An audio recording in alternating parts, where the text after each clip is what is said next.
and tells father, oh father, please grant him this, the other child, this thing. He has some request. At the same time, he has his own request, but he is praying for others. How would you feel for that child? You will get pleased. Now, if that's the case, just think how great is our Heavenly Father and how pleased He would be to hear us pray for other brothers and sisters of this world. So when we pray for others, it pleases God and He blesses us in return. So can you turn quickly to your neighbor and say, brother, I shall pray for you, or sister, I shall pray for you. Now, Amen. So now that you are told, you are bound to pray for them, and ensure you pray for them in their daily prayers. Now let me recap quickly what we did. Pray for together, pray for along righteous, pray for us. Yep. Still, even after praying the right way with the right approach, sometimes your prayer doesn't get answered, and it also keeps us bothering.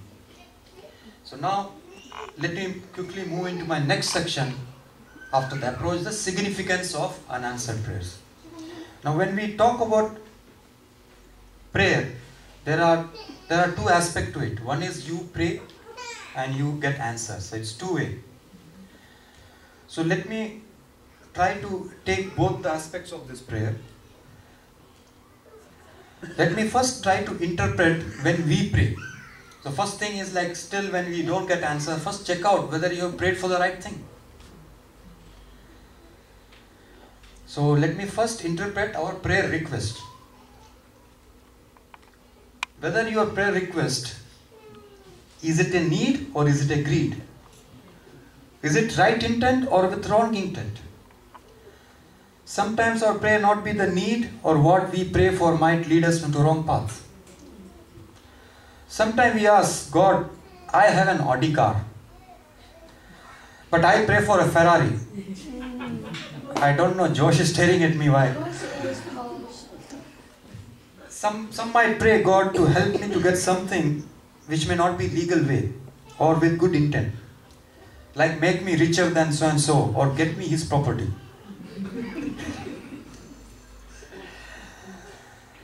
Let's see what psalmists say in chapter 66 verse 18. If I regard iniquity in my heart, the Lord will not hear me.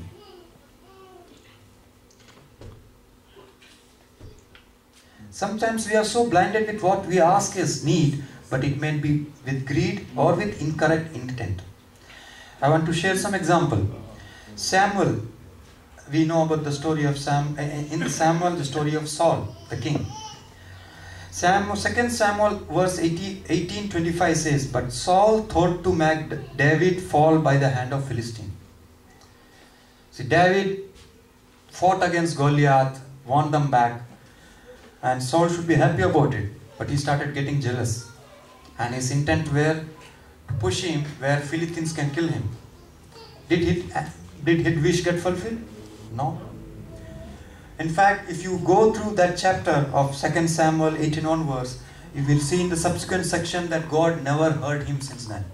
In fact, he had to use mediums to seek the guidance.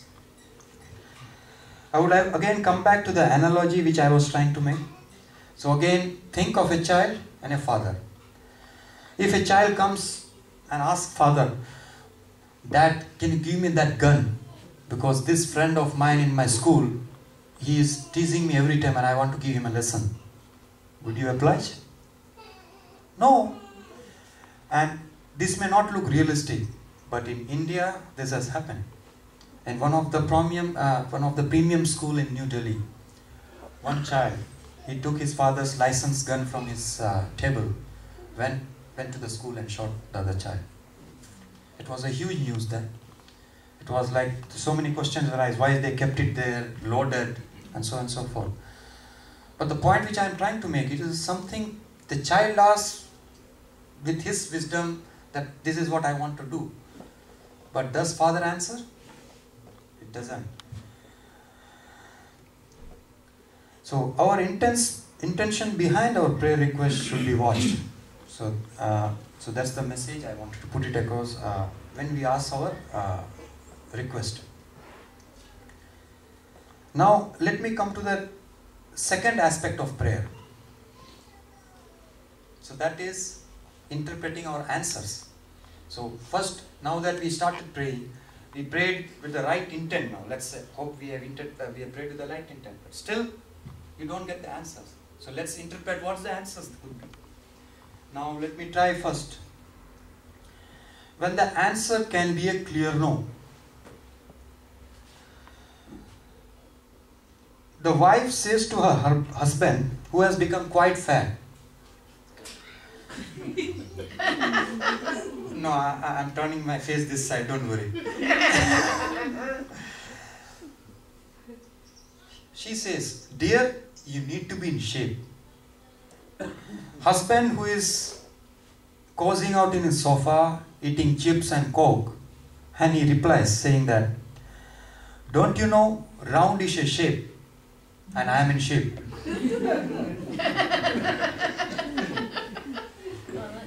Now, similarly, when we interpret our unanswered prayers, actually it is not unanswered. Remember, no is an answer. It may not be as per what we expected the answer to be, but still it is an answer. Sometimes we ask something which could be harmful to us, if answered, but we are not realizing it with our limited wisdom at that point of time. James 4:3. It says, you ask and do not receive, because you ask amiss that you may spend it on your pleasures.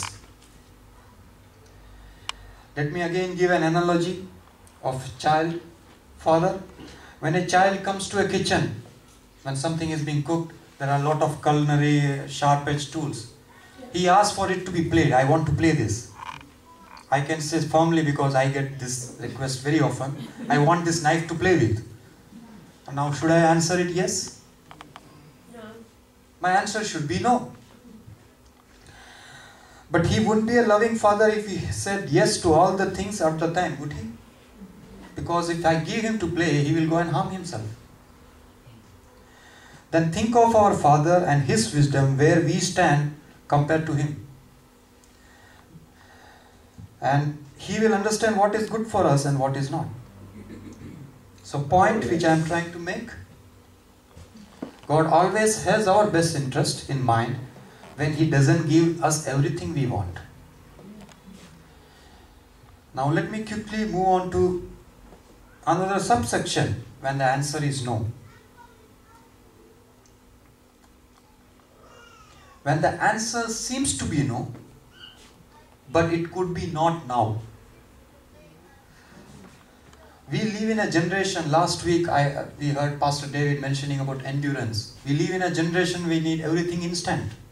We need instant online, instant shopping, instant this, everything so instantly we get it. Instant pain relief tablets.